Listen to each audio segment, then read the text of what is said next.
Book 1, Chapter 4. Love. And this was another time to remember those first days of life for David. Monica nor Henry, indeed none of our kind, had ever known what was behind that simple Mecha gaze. But there was something. Assuredly there was. David had discovered a new word in that time. The word was purpose. It was not a word that he remembered or divined, but it was a word that was the synthesis of all that drove David's new heart. For David, love was his purpose. Love is what drove him. Monica had become a changed woman, and so Henry a changed man because of it. They would never let go of Martin. David could not replace Monica's true love, but in the little boy Mecha she found new joy, and her face was once again full of expression, her talk of laughter and joyous things. David was not the same as when he had first come into their house. Many of his Mecha mannerisms were not that much different. His eyes still never blinked, and he still fixed things new to him with a fascinated stare until he sensed a pattern or found a suitable cross-reference in his head. He still had a funny, purposeful way of walking and navigating corners that would give him away. These things would perhaps never change, for those devices which regulated his motion did not operate with the same variations as Orga. But no more did he stand idly by waiting for instructions, nor were his actions simply the limited functions of strictly regulated programming. He had a purpose now, and his smile, although fundamentally the same, was not vacant anymore. Now there was something behind those eyes. He had remembered Mommy's coffee routine, and at the clockwork of every morning he would prepare her a cup. Monica was baffled by how well David duplicated her measurements, and how his brews were consistently precise. As time passed, he had also taken to helping her during the daily litany of chores. The Swintons' home was not overly expansive. Large, yes, and fitted with all the accoutrements of their success, but not gaudy, modest even in comparison with many of their friends' homes.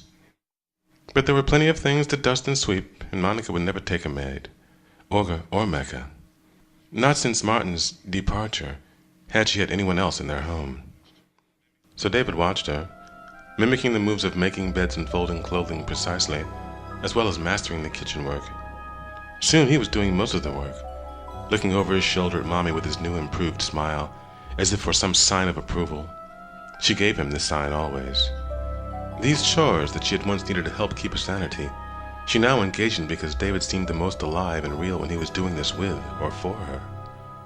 And when he was the most alive and real, it was the easiest for her to imagine she had a real son to care for and fuss over. Occasionally his odd laughter would resound throughout the house, and Monica could not help but join in. The distinctive sounds mingled strangely. Those were wonderful days, and brief. Henry did not feel as Monica did about David. He was happy that his wife was once again laughing and smiling, but in his eyes, David would always be Mecha.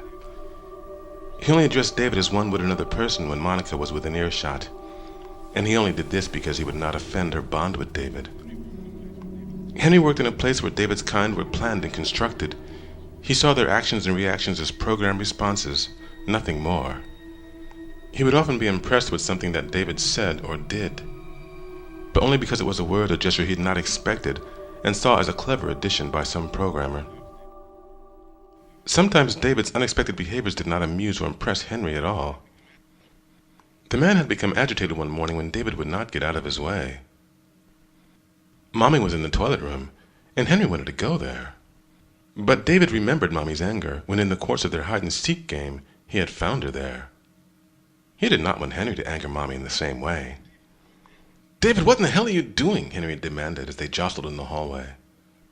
He'd been in a hurry to get something, fumbling with his tie as he prepared to leave for work. "Get out of my way, David," he commanded. But David was insistent.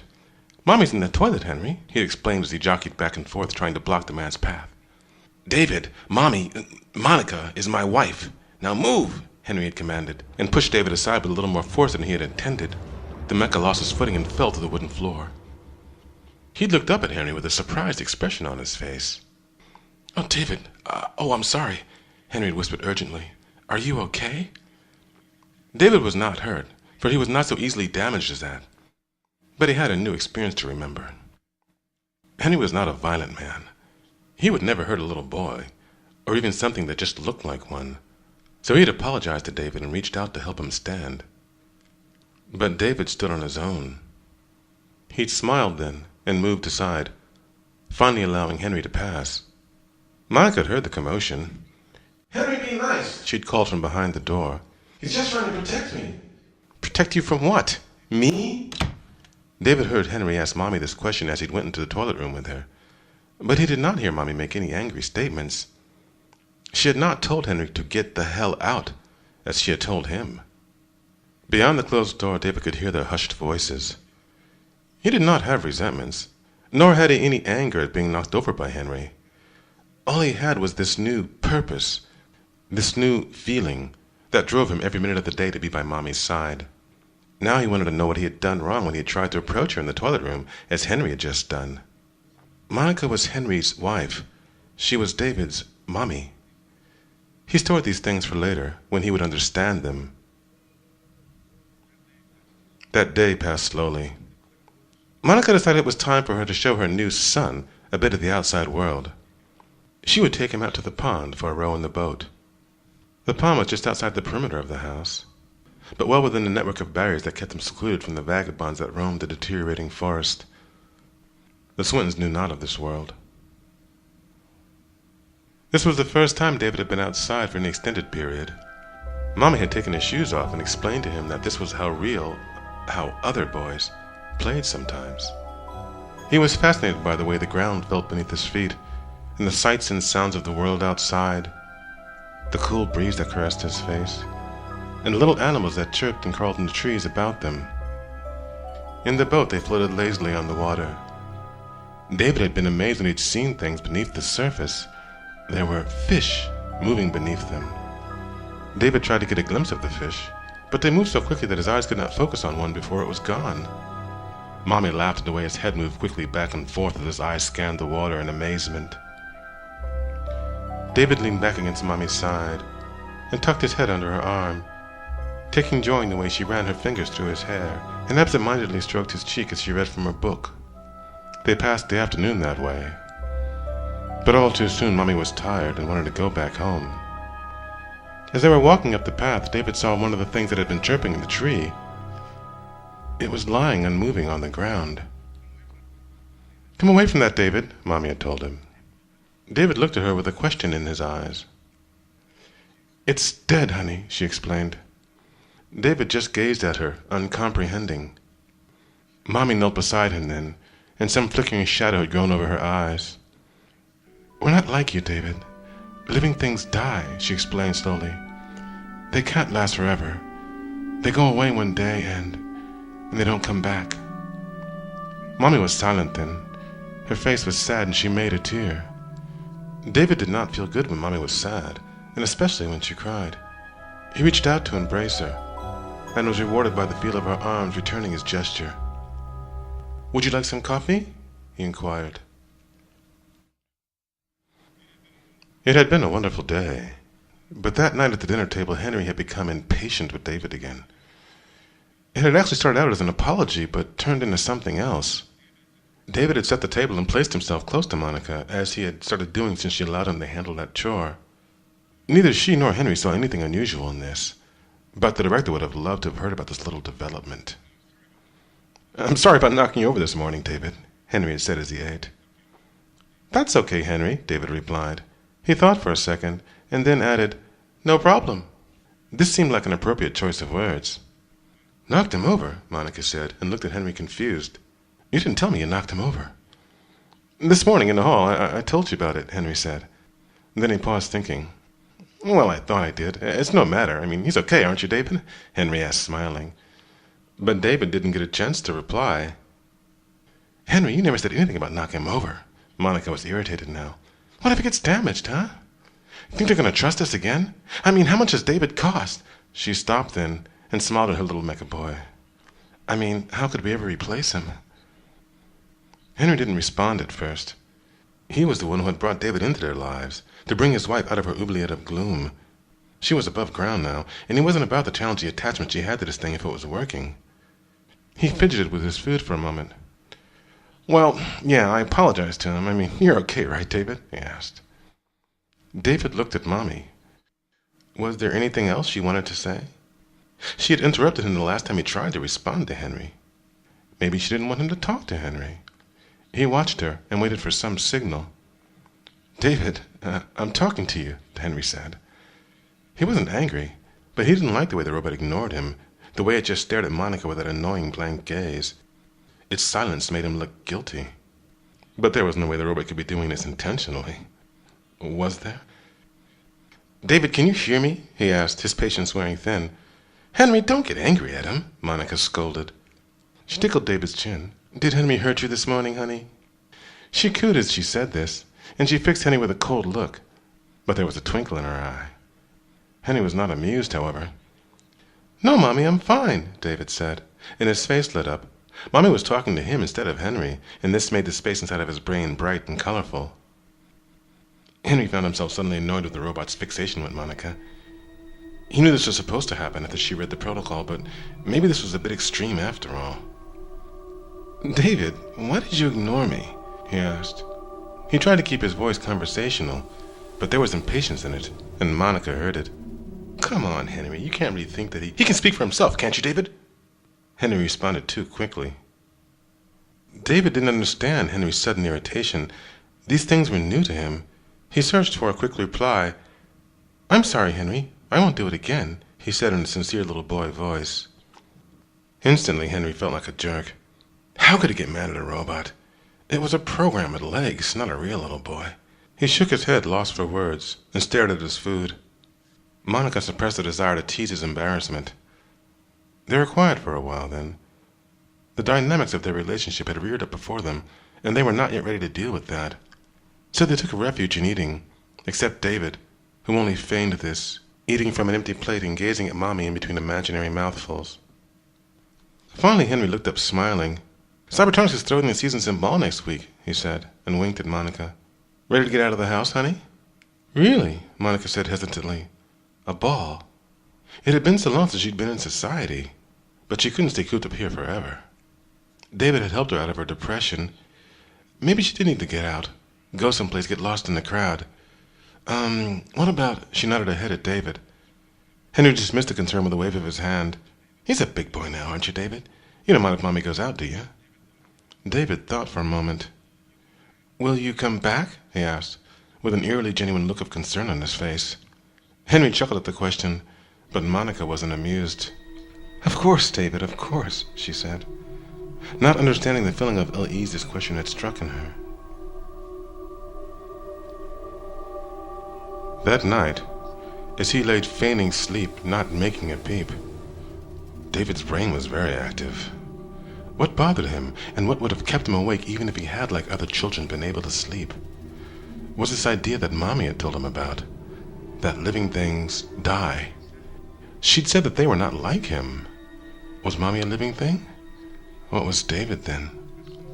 The questions circulated inside him, unanswered, unanswerable. He could not just store them for later like he usually did. These troubling questions were blotches of darkness against the beautiful image of Mommy's face that glowed eternally like a sun lighting up a secret part of his brain, that aspect of his neurological processor that had been activated in the imprinting process.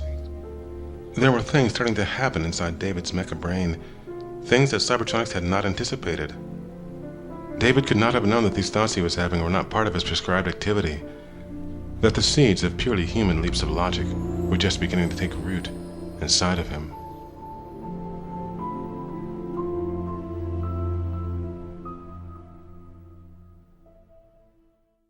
Monica hummed and preened and posed before the mirror, dabbing drops of perfume on her face and neck. She hadn't worn this dress in years, in too long. She hadn't felt this good in that long either. A few weeks ago, she wouldn't have gone to such a social event. It would have been impossible to carry on a normal conversation, but David had really helped with that. The week since the small confrontation at the table had passed without a repeat of the slightest conflict. David, it seemed, was a wonderful addition to their home. As she prepared, Henry snuck up behind her and wrapped her tightly in his arms. She relaxed easily against him, feeling more lovely and wanted than she had since their dating years. "You smell lovely," he said, kissing her shoulder, pressing his face into the nape of her neck. "I love it when you wear this stuff." "Will you still love me when it's all gone?" she teased. "No," he replied flatly. Monica laughed and scolded him with a playful slap. "That way we can get married again and begin with a fragrance that is not in such short supply," he added. "Come on, we gotta go now." He slipped his arms from around her waist. "We're late." As he walked into the hallway, he was greeted by David's smiling face. Henry sighed.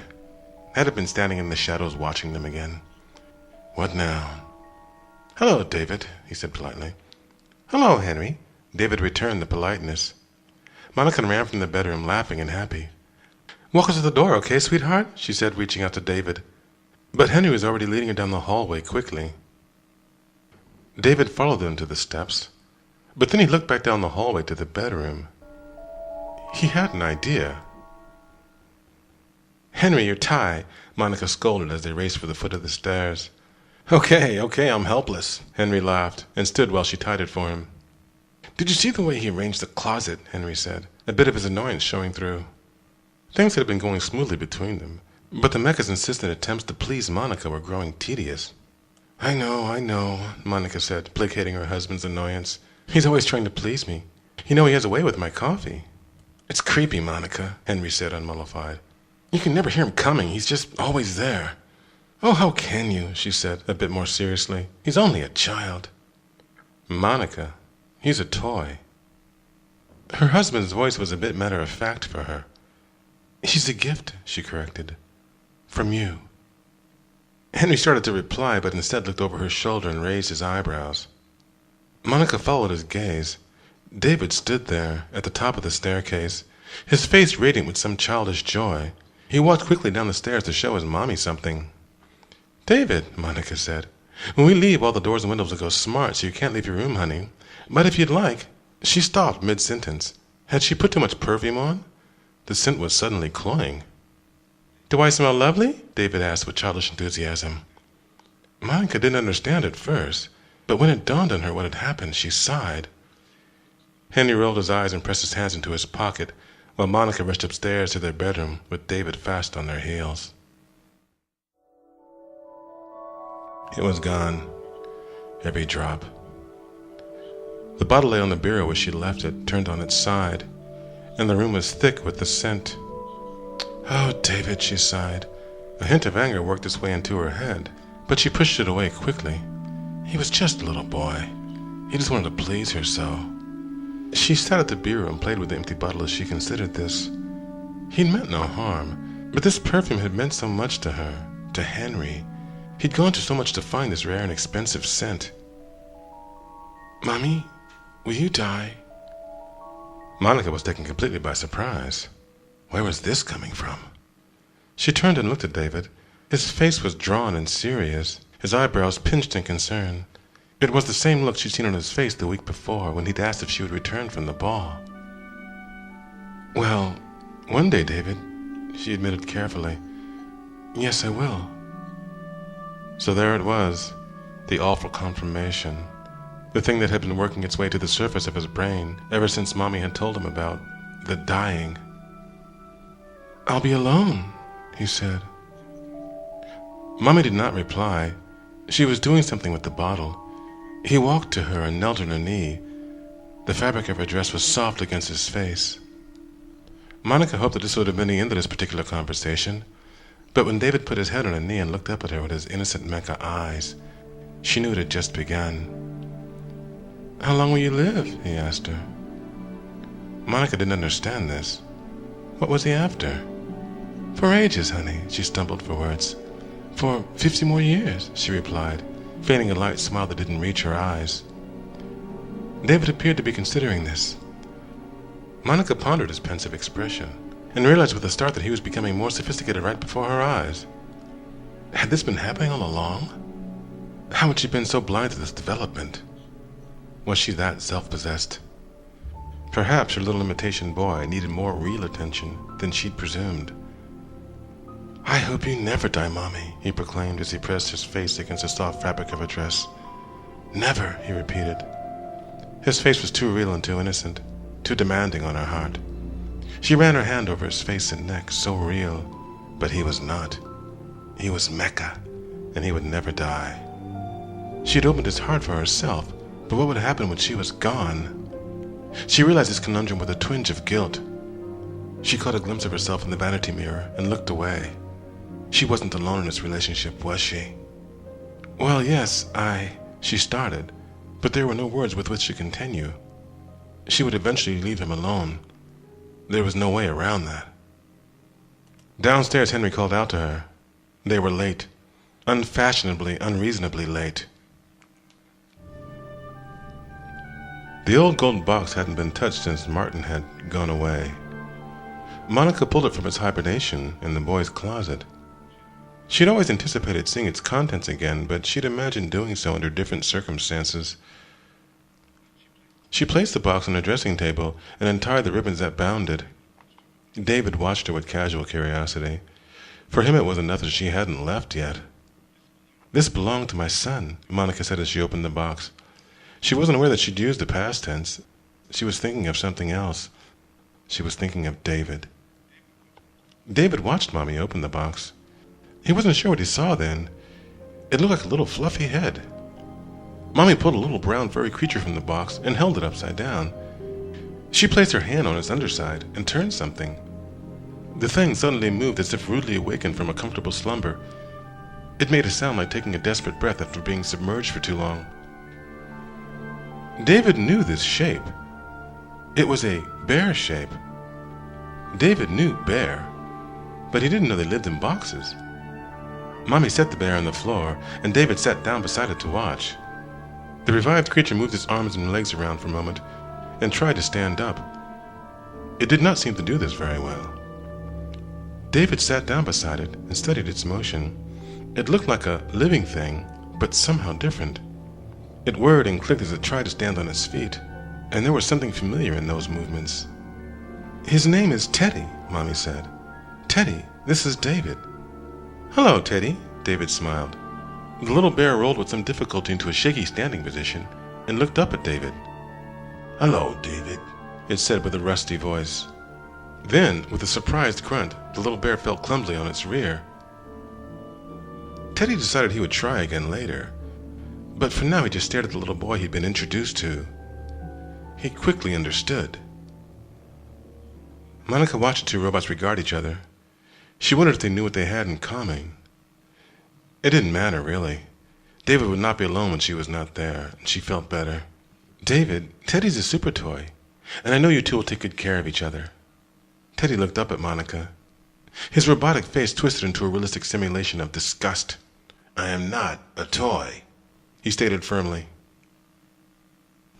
And he really wasn't. He was more than just a toy. He was a Teddy, a child's best friend and a mommy's best helper. His line had been one of the best in the market. He was programmed to be a fluffy little friend and a trusty loyal watchdog, to entertain and protect. He served to remind Mommy when it was time for baby's nap or medicine.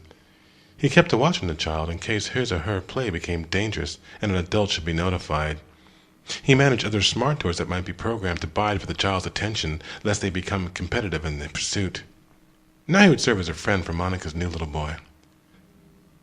Monica stood, put a finger to her lips and kissed it. Then she pressed a finger against David's forehead. David did not understand the gesture, but Mommy had touched him, and that was enough for him. And then she was gone, and David heard her shoes trailing down the stairs, and Henry's impatient voice as they left. David and Teddy stared at each other in silence. David knew there was something they had in common, but could not address it. Teddy knew immediately about David. He didn't say anything, for there was nothing to be said.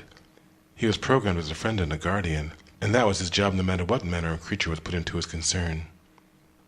Together they listened to the sound of the house locking itself up, and the cruiser beyond the doors fleeing into the night. David knew the cruiser had Mommy inside.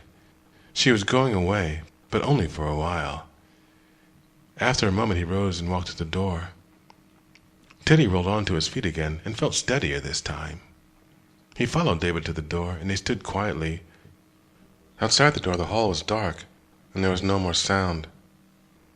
David was thinking about something. "Is 50 more years a long time?" he asked as he gazed into the darkness. Teddy processed his question. He consulted the clock in his head.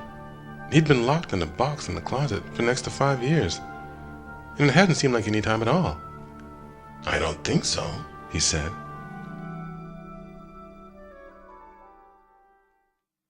It had been just 1 week since Monica had taken Teddy from his hibernation in the closet. David had immediately taken to the toy, and the two Mecha had become inseparable. Monica was grateful for the respite it gave her from David, who had been demanding increasing amounts of her time as he tried to impress her with this or that. He'd been trying so hard to keep her attention that Henry had become noticeably jealous. He'd never admit to it. But Monica saw it in his eyes when David would suddenly interrupt Henry with some piece of information for her, or suddenly appear walking along whisper quiet behind them as they shared their time in the garden or by the pond. But with Teddy revived, David had managed to keep his interruptions to a minimum. She knew it was not probable, but Teddy somehow seemed to know when David was becoming an annoyance. At times when David was on the verge of becoming a nuisance, Teddy would suddenly intervene by interrupting him or pointing something out to him. Monica didn't think Teddy was doing this on purpose. Was it? Could the little bear be that sophisticated? Like the time that David had tried to impress Monica by reading the paper to her. He had prepared her morning coffee, and suddenly took the news feed in hand. "I can read," he had exclaimed with boyish excitement, and then started whizzing through the columns of text in a rapid monotone recitation. It was amusing only inasmuch as his little boy voice made it so. But the morning paper was a ritual that Monica would rather have left intact, and she sighed, not wanting to interrupt David since he seemed to get so much pleasure out of these little displays.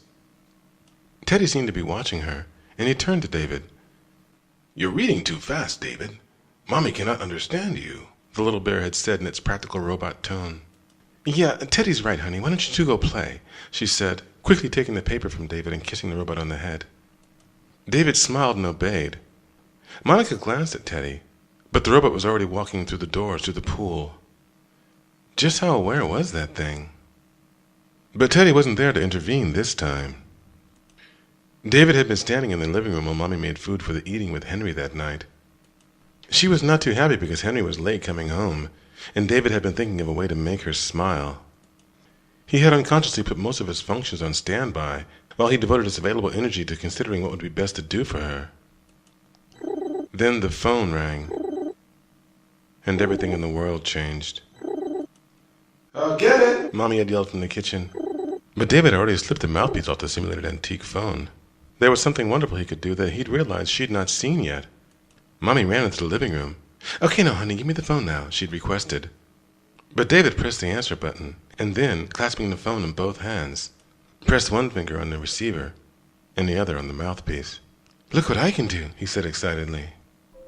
The sound that came from the phone had been restructured into an audible signal from the digital encoding in which it traveled across space. David's fingertips felt that signal, and he translated it back into numbers, for that was the way David's brain understood everything. He then reinterpreted the words and let them come from his own mouth. Mommy would be surprised. Monica watched David with impatient curiosity. She was wondering where Henry was, and this was probably him calling. But she was intrigued now by David's expression, which had become withdrawn. The boy's eyes crossed, and he turned his head to the side in an odd manner. A voice came from his mouth then, but it was not his.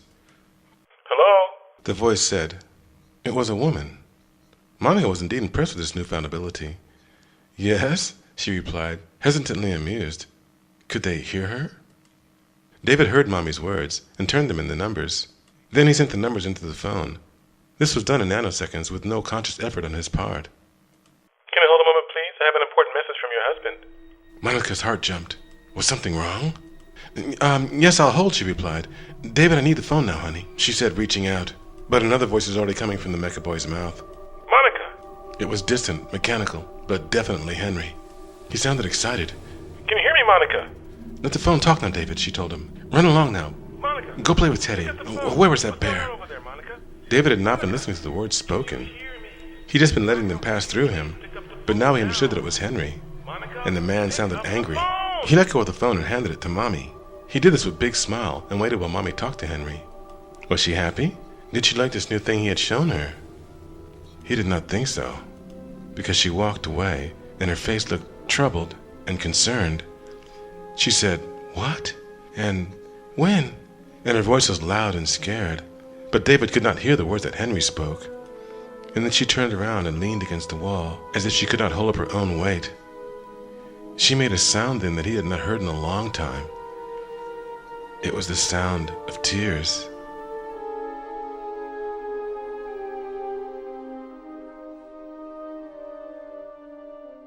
David watched a procession of strange-looking men. They wore white clothing that hung on them like long robes. He had seen that clothing before, but could not remember where. They had cases like the kind that Henry carried, but much bigger. There was a woman, too. She was dressed in white, but her hair and skin were dark, and she looked very serious. The people came into the house and began moving things into the living room, boxes of things that clattered when they were set to the floor, and big machines covered in dark cloaks. Mommy was with them. David was glad she was back. She had left with Henry that morning. All night they had been talking, and Mommy had been crying ever since Henry had called the day before. She had no time from now, she had said. They could play later. Teddy had told David to leave Mommy alone for a while, and he reluctantly obeyed. He was a good boy, after all. Even Henry hadn't talked to him when he come home. He usually said at least a polite hello, but now he stood amongst the men in the white clothing, looking very serious. He would occasionally cast an impatient glance in David's direction. What was happening? One of the men in the white coats was talking to Mommy. David watched her concerned face anxiously. The man pointed to some machines and some boxes and said, "Where?"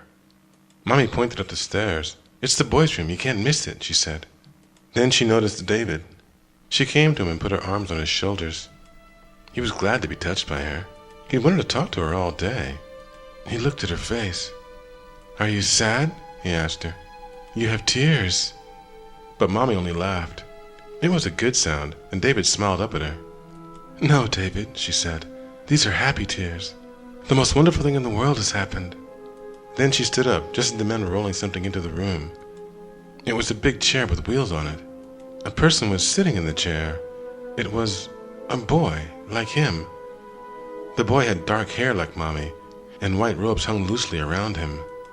But he was sleeping, and his face was covered by a shiny mask. David could see through the mask, though, and looking closer, he realized he'd seen the boy before. It was the boy in the happy photos with Mommy and Henry. The boy even looked like Mommy. David felt a strange new sensation. It seemed to come from outside and inside of him at the same time. It was not a good feeling. "This is Martin," Mommy said, smiling. "This is my son."